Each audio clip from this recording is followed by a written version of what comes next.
आयुष्यभरासाठी ऋणी आहे मी तुझा. काहीतरीच काय. माझ्यापासून लांब गेलेल्या माझ्या अमृताला तू पुन्हा माझ्या जवळ आणलंस. जानकी, जर अमृताला कळलं की तिच्या बाबांचा ऍक्सिडेंट झालाय तर ती कोसळेल. पण दुसऱ्या क्षणाला जर तिचे बाबा तिच्या समोर आले तर त्यांच्या गळ्यात पडेल. आणि मी काय केलं म्हणजे माझ्या पापाचं क्षालन होईल हे मला माहित नाही. आता हा काय नवीन उपद्व्याप करून घेतलायस बाबा? मला न सांगा गेला होता झाडावर चढायला म्हणून, पडला वरून खाली. मला एक गोष्ट कळत नाही, ही राधिका आपल्याकडे का राहायला येणार आहे? म्हणजे तिला या सगळ्या ट्रोमामधून बाहेर यायला वेळ नाही का लागणार? मग अशा वेळी तिच्या जवळ कोणतरी जवळचं असायला नको? या राधिकाला तू एकटीच उरलीस का जवळची? माझ्या चांगल्या वागण्यातही तुम्ही काहीतरी वाईटच शोधता ना? ती इकडे राहायला येणार आहे हे ठरलंय हा, आणि त्यात कोणताही बदल होणं शक्य नाही. ठीक आहे ग, मला फक्त एवढंच विचारायचंय, आपल्याचकडे का येणार आहे बस. का म्हणजे काय? इथे रस्त्यावरचं कोणीही उठसूट आपल्याकडे येऊन राहतंय. बरं नुसतं राहतच नाहीये तर या घरच्या सुना म्हणून वावरतायत. हे चालतंय ना? मग माझ्या बहिणीला खरंच गरज आहे तर तुम्हाला त्रास होतोय का? छे छे, त्रास कसला व्हायचा आहे? त्रास बीस काही नाही. उलट मला भीती वाटतेय.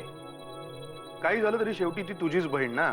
हे बघा तुम्ही. जाऊ दे ग, येऊ दे तिला इथे राहायला. खरंच येऊ दे. या सगळ्या गोष्टींमध्ये ना एका गोष्टीचं मात्र मला फार बरं वाटतंय. आपल्या कोणाला तरी हक्काने ह्या घरी बोलवावं. एवढं हे घर तुला आपलं वाटतंय ना, हेच माझ्यासाठी खूप आहे.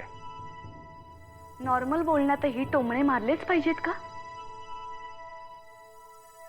नॉर्मल बोलण्यातही न मारलेले टोमणे तुला लागायलाच पाहिजेत का?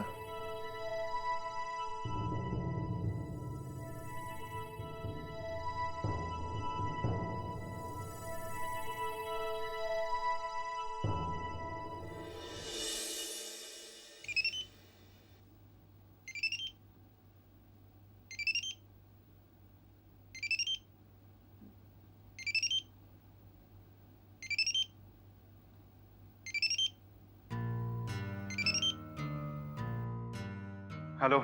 खरं तर तुझ्याशी ना आयुष्यभरासाठी कट्टी घेतली पाहिजे, पण मी जर तसं केलं ना तर ती मलाच शिक्षा होईल. कारण मी तुझ्याशिवाय राहू नाही शकत ना. पण हे तुला अजून कळलंच नाहीये. अमृता, हा जो काय अन्योक्ती अलंकाराचा वापर करतेस ना तू, तो आता बंद कर. आणि मला काय शिव्या द्यायच्यात ना त्या शिव्या दे. ओके. काल दिवसभरात तुला एकदाही फोन करायला नाही झाला. काल जेव्हा जेव्हा माझा फोन वाजला ना तेव्हा तेव्हा मी अधाशासारखे गेले फोन उचलायला. काल दिवसभरात दुनियेभराचे फोन येऊन गेले, पण तू कुठे गेला होतास तडमडायला? अमृता, माझ्या मते मी तुला एक अट घातली होती, आठवते? And for your kind information मी ती पूर्ण केली आहे.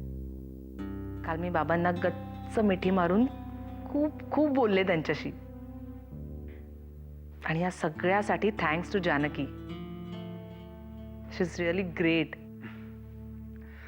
खरंच अमृता, ही जानकी नक्की आहे तरी कोण? नाही, मला तर ना जादूगरीनच वाटते ही. म्हणजे बघ ना, तुमच्या घरात काही तुटलं फुटलं मोडलं बिघडलं, जानकी आहेच तुम्हाला सगळ्यांना एकत्र ठेवायला.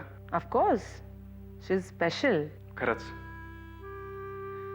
अमृता, हे जानकीचं कौतुक खूप झालं. मला सांग, तुझे बाबा कधी बाहेर जाणार आहेत? नाही म्हणजे तेव्हा मला येऊन जायला. तू माझ्या घरी कधीही येऊ शकतोस. सकाळ दुपार संध्याकाळ रात्र कधीही. तू कधी बोलवशील का मला?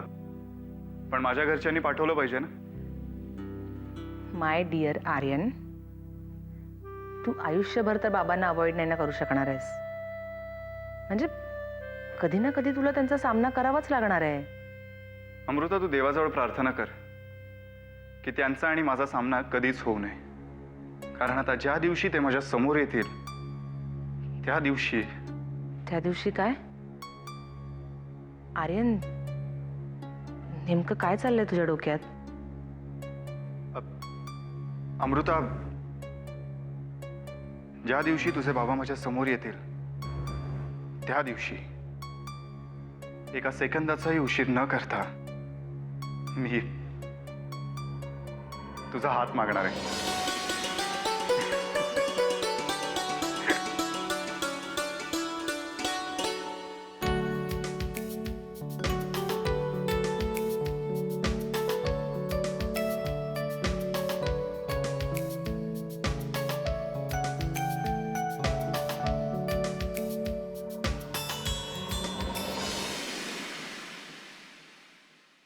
वामन दादा,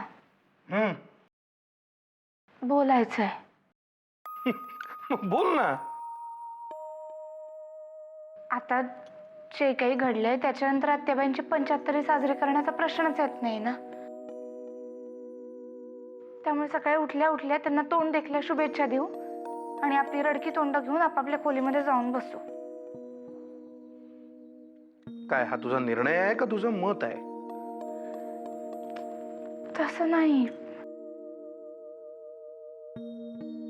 म्हणजे मत देण्याची माझी कुवत नाहीये आणि कुठलाही निर्णय घेण्याची माझी लायकी नाहीये. हे बरं आहे तुझं जानकी. खरं तर सगळे स्वतःचे निर्णय तू स्वतःच घेतेस आणि तुझी लायकी, तुझी कुवत आहे का नाही हे ठरवण्याचा अधिकार तुला नाहीये. ते आम्हाला ठरवू दे ना. तसं नाही, मग पण घरात उत्साहच नाहीये. मरगळ आली आहे सगळ्या घरावर. सुमिताई तिकडे हॉस्पिटलमध्ये परशुदादांना चौकशीसाठी नेले. त्यात गणाने आज हात मोडून घेतलाय. काय? आता हे कधी घडलं? मगाशी झाडावर चढायला म्हणून गेला आणि पडला खाली, हात मोडला. परमेश्वरा, तुम्हीच सांगा, हे असं सगळं असताना कशी करायची 75वी साजरी? एक सांगू जानकी, ही मरगळ घालवायची असेल तर आत्याची 75वी तितक्याच आनंदाने साजरी करायची. हा कार्यक्रम रद्द करायचा नाही. जानकी, दुःखावर दोनच पर्याय असतात. एक तर अजून दुःखी व्हायचं किंवा मग हसत हसत दुःखाला सामोरं जायचं. मला वाटतं आपण दुसरा मार्ग निवडावा असं मला वाटतं. ओके, तेव्हा कार्यक्रमाच्या तयारीला लागा. आणि तो गाण्या कुठे आहे? त्याला भेटलं पाहिजे आता.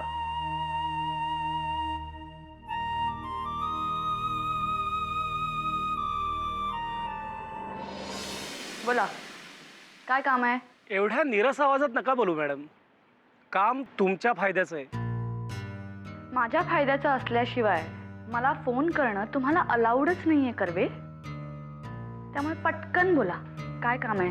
भेटायचं होतं जरा तुम्हाला, आणि येताना जरा मोकळ्या हातांनीच या मॅडम. मौल्यवान ऐवज ठेवायचं आहे तुमच्या हातांवर. काय काम आहे ते सांगा. आता सगळंच फोनवर नाही सांगता येणार मॅडम, पण तुमचं पॉलिटिकल करिअर ज्यांनी सुरू व्हायच्या आधीच संपवलं त्यांना उद्ध्वस्त करण्यासाठी एक छोटासा बॉम्ब आहे. भेटा म्हणजे कळेलच. ठीक आहे, अर्ध्या तासात भेटू.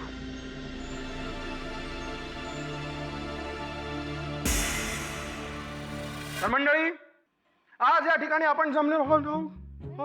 हॅलो हॅलो, माझा आवाज तिथपर्यंत येतोय? हो येतोय. माझा आवाज इथपर्यंत येतोय? हा. तर मंडळी, आज या ठिकाणी आपण जमलेलो आहोत कारण काहीच दिवसात या ठिकाणी आपलं स्फूर्तिस्थान, आपलं लाडकं व्यक्तिमत्व, गगनभेदी व्यक्तिमत्व आपल्या वयाची 75वी साजरी करत आहे. टाळ्या!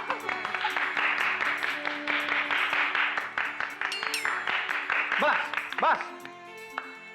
तर अशा या युगकर्त्या आत्याबाईला मानाचा मुजरा देण्यासाठी म्हणून मध्ये बोलायचं नाही. मी माझं पूर्ण व्हायचंय अजून. नाही नाही माझं प्लीज. काय अरे गं? ते बाबांच्या सभेत एखादे कार्यकर्ते कसे सुरुवातीला पकवतात ना, तसं वाटायला लागले आता. घ्या. वामन दादा, काय? तुमचं हे असलं भाषण ऐकून माझ्या हात पहिल्यांदा दुखल्यासारखं वाटतंय मला. बघा, या राजकारण्यांच्या भाषणाची मी नुसती नक्कल केली तर किती त्रास होतोय. आणि हे लोक खरी भाषणं खोटी आश्वासनं देऊन करतात. लोकांना किती त्रास होत असेल.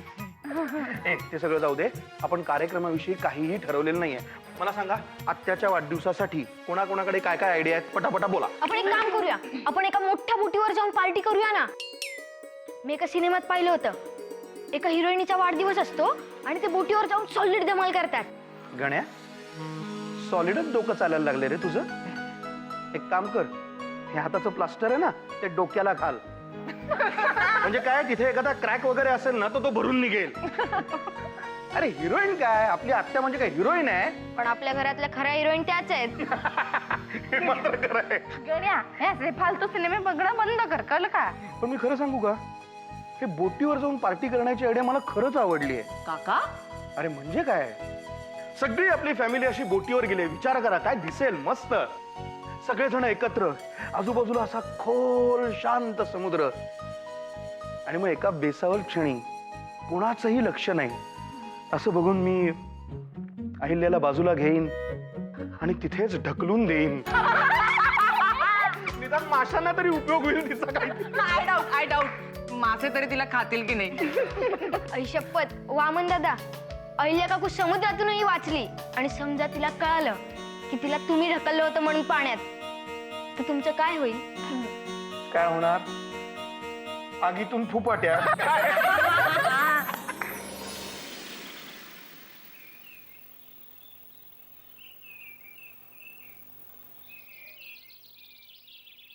बोला कर्वे, कोणता ऐवज ठेवणार आहात माझ्या हातावर? ठेवतो ठेवतो. एवढी घाई कशासाठी?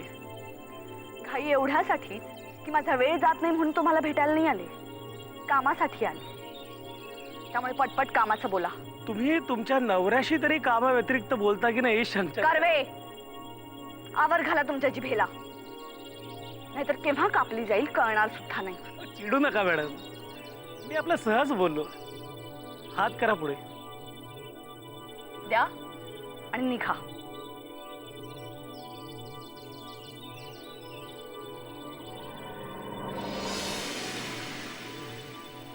काय कर्वे, हा तुमचा किमती ऐवज? हा रोज आमच्या घरी येतो, सगळ्यांना माहिती. हे दोघे मित्र आहेत ते. हो, पण घरच्यांना हे तर माहित नसेल ना की तुमच्या जानकीबाई आणि आमचे आर्यन साहेब रोज देवळापाशी चोरून भेटतात एकट्याच. कसं आहे अहिल्या मॅडम, या फोटोंचा मला अजिबात उपयोग नाही, कारण आर्यन साहेबांची बदनामी होईल म्हणून आमच्या युगंधरा मॅडम हे फोटो छापणार नाहीत. म्हणून म्हटलं तुम्हाला तरी उपयोगी पडतील म्हणून एवढे कष्ट करून तुम्हाला भेटलो. हे एन्व्हलप तुमच्या हातात ठेवलं. आता याचा वापर कसा आणि कुठे करायचा हे मी तुम्हाला वेगळ्याने सांगायला नको, नाही का?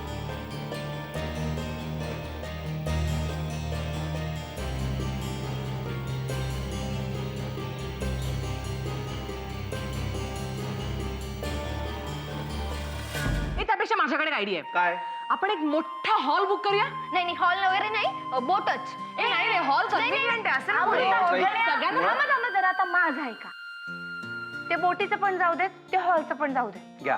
काय घरात जे काही घडलंय ना, त्यामुळे आपण घरातच साध्या पद्धतीने वाढदिवस साजरा करू. हा, फक्त फक्त तो मोठा केक आणून कापूयात काय? आणू ना, असा मोठासा एक केक काढूया. काय आहे? फक्त एक काम करा, फ्लेवर मात्र पायनॅपलच आणा. आत्याला आवडतो तो फ्लेवर. ए असंच काही नाहीये. लास्ट टाइम माझ्या बर्थडेला जो चॉकलेट केक आणला होता ना, तो पण आवडीने खाल्ला होता तिने. तसं करा. ते पायनॅपल पण जाऊ देत आणि ते चॉकलेट पण जाऊ देत. केक कसा पण आणा, फक्त तो मोठा पाहिजे आणि बाई सगळ्यांना पुरला पाहिजे, नाही का?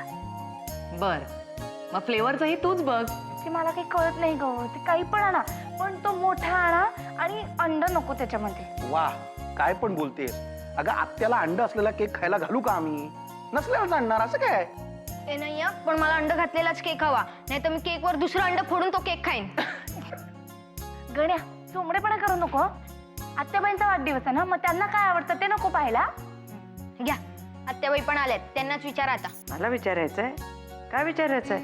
काही नाही आत्या, अंड आधी का कोंबडी आधी असा प्रश्न आहे. जर येत असेल उत्तर तर सांग. हे 2 शब्द नुसते ऐकल्याने आंघोळ करायला लागणार आहे मला.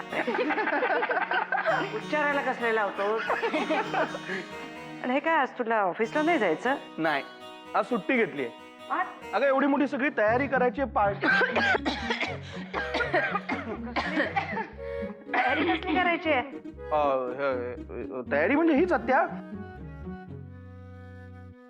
कसली काय जानकी?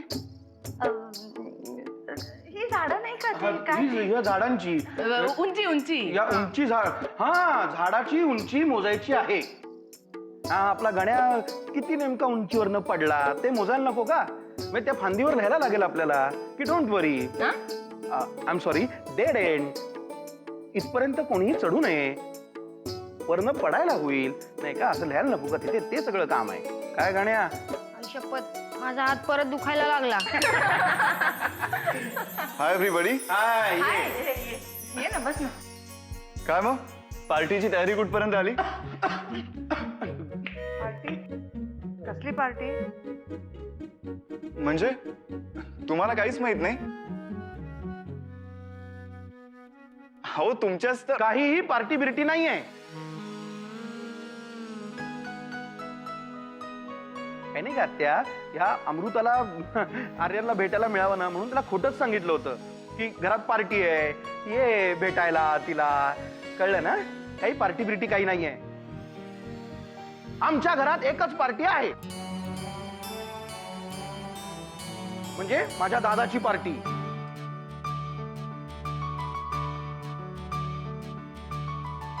आम्ही दरवर्षी न चुकता तिथेच मतदान करतो. काही प्रॉब्लेम आहे? I am sorry. हा, आलं माझ्या लक्षात. अरे आलं तुझ्या लक्षात? माझ्या नाही आलं बाबा. काय लक्षात आलं रे तुझ्या? हाव, काय मनावर घेताय? सगळेच जण मजा करताय, तुम्ही कशाला मनावर घेता? एवढंच होय. बरं बरं, चालू द्या तुमचं. येते मी. वा वा, मला काय माहिती होतं आता? मी असं ऐकलं होतं की फक्त बायकांच्या जिभेवरच तीळ भिजत नाही, इथे आमच्याकडे सगळं उलटच आहे. सॉरी, चुकलं आमचं. हा, मुळात अजून आपण काय कार्यक्रम करायचा हे काही ठरवलेलं नाहीये. त्याच्याविषयी कोणी बोलणार आहे का नाहीये? ऐक, मी काय म्हणते, केकचं काय ते मी बघते. हा, म्हणजे एक एगलेस वेगळा आणूया आणि एक वाला वेगळा आणूया. हो ग बाई, मोठा आणते. आणेन आणेन, चांगला मोठा आणेन. कळलं? आणि एक काम कर, घराच्या सजावटीचं सगळं तू बघ. म्हणजे किती साधा म्हणलं तरी थोडी सजावट पाहिजेच ना. ते मी बघते ना. एक आयडिया करूया का? माझ्या बासरीचा कार्यक्रम ठेवूया का? काका प्लीज, अरे बोर होईल. गधडी कशी बोलतीये बघ. लहानपणापासून माझी बासरी ऐकत ऐकत मोठी झाली आहे आणि आता ही बोर होते हो तुला. वामन काका, हा, तुम्ही बासरी वाजवता?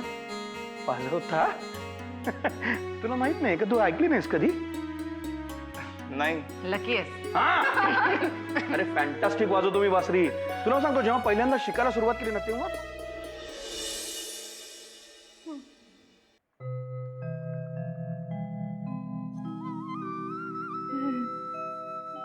काय काय हवंय का?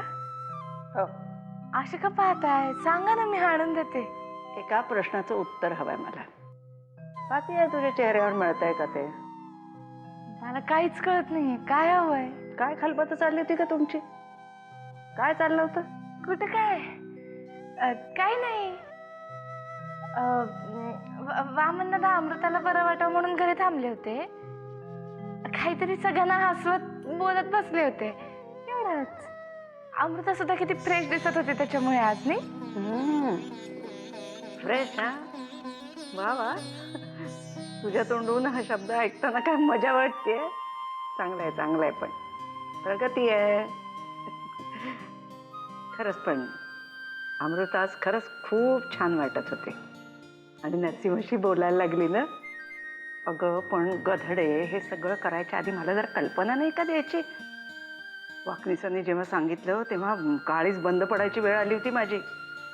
पण आता सगळं ठीक आहे ना?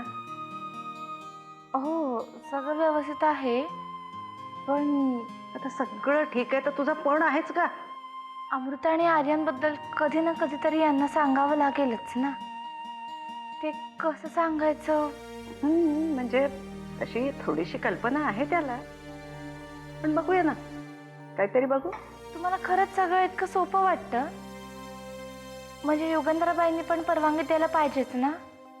मग कसं सगळं? हे बघ जानकी, आयुष्यात सगळ्याच गोष्टी सोप्या नसतात, पण काहीतरी मार्ग निघतो. याही प्रश्नातून काहीतरी मार्ग निघतो. माझा अनुभव आहे तसा.